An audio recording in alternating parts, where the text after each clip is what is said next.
बड़ा सवाल यही है कि बंगाल के बाद क्या बिहार में भी इंडी गठबंधन टूटता हुआ नजर आ रहा है? महाराष्ट्र में वंचित बहुजन अघाड़ी के आगे क्या महाअघाड़ी झुकेगा? और गठबंधन बनाने में बीजेपी से पीछे इस वक्त क्यों कांग्रेस नजर आ रही है? इन सवालों का जवाब देने के लिए आज गूंज में हमारे साथ खास मेहमान जो शामिल हो रहे हैं, उनसे आपका तारुफ करवा देना चाहती हूं। हमारे साथ प्रेम शुक्ला जी, भारतीय जनता पार्टी के राष्ट्रीय प्रवक्ता, इस वक्त आपको स्क्रीन पर नजर आ रहे हैं। आपको अनुराग भदौरिया जी नजर आ रहे हैं, समाजवादी पार्टी के राष्ट्रीय प्रवक्ता, स्क्रीन पर। आपको अभी धीरेन्द्र कुमार जी भी नजर आ रहे हैं, लोक जनशक्ति पार्टी, रामविलास पासवान खेमे वाली, चिराग पासवान खेमे वाली।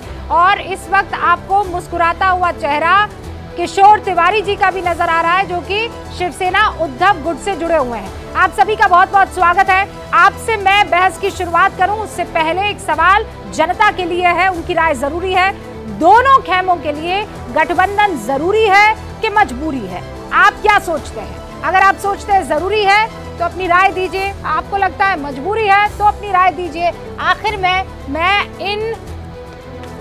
इस पोल का जो है उत्तर आपके सामने रखने वाली हूं। लेकिन चलिए अब शुरुआत करते हैं। 5:01 हो रहे हैं, पक्ष विपक्ष की गूंज।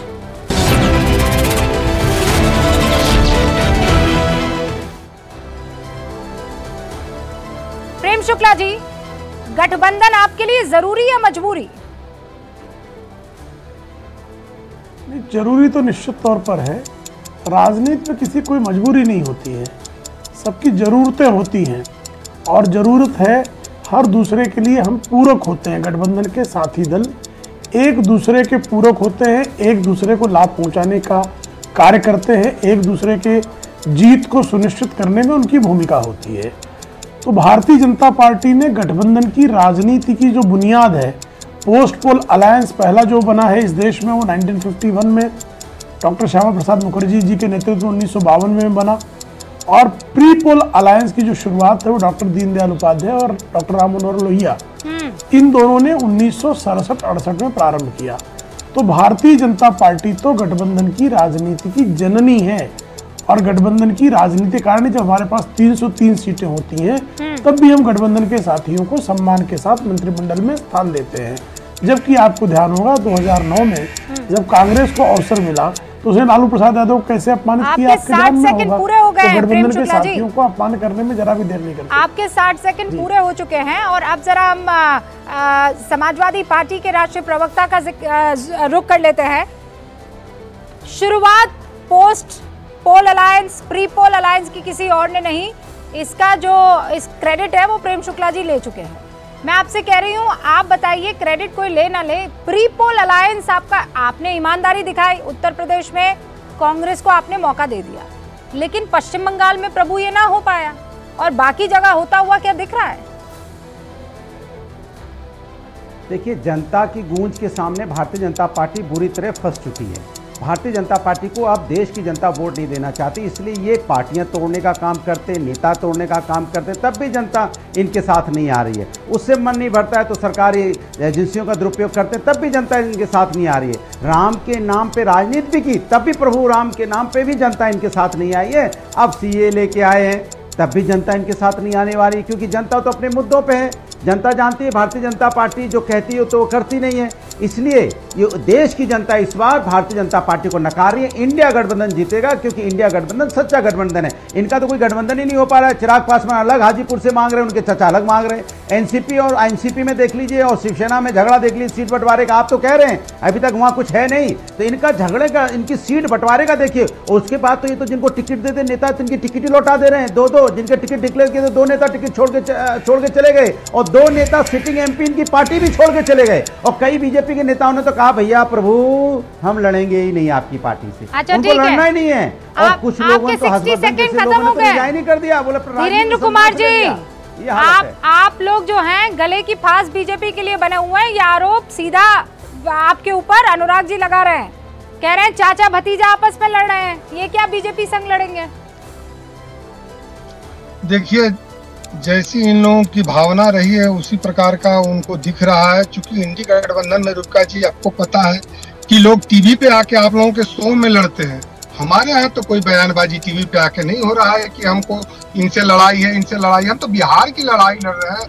हमारे नेता चिराग पासवान ने कहा है कि हमारा गठबंधन बिहार से है, बिहार के लोगों से है, और अगर हमको 370 या 400 के पार जाना है तो इसके लिए हमको कौन से फिटेस्ट कैंडिडेट कहाँ पे लड़ाई लड़ेंगे, इसकी बातें हो रही हैं। और 1-2 दिन के अंदर में आपको भी पता चल जाएगा और बिहार और देश को भी पता चल जाएगा। खुद से इन लोग कभी ईडी के ऊपर में आरोप लगाते हैं, अपनी बनती नहीं है तो अपनी बलाई ईडी के ऊपर डालते हैं, कभी सुप्रीम कोर्ट के ऊपर में डालते हैं, कभी किसी और पे डालते हैं। खुद पे इन लोगों की क्षमता समाप्त हो चुकी है, तो हमारे क्षमता पर शक पैदा करने की कोशिश कर रहे हैं, जिसमें इनको कामयाबी नहीं मिलेगी। हमारा एनडीए गठबंधन अटूट है, मजबूत है और 40 की 40 सीटें बिहार से जीत करके और देश के प्रधानमंत्री आदरणीय Narendra Modi times up sir, times up. मैं आपके पास आऊंगी। किशोर जी, महाराष्ट्र में आप लोगों ने सबको फंसाया हुआ है। आपकी पार्टियां फंसी तो फंसी, आपने इन 2 खेमों को भी फंसाया हुआ है। उद्धव जी क्यों नहीं मान रहे हैं? देखिए, अपोजिशन की यूनिटी का इंडेक्स 100% महाराष्ट्र में है।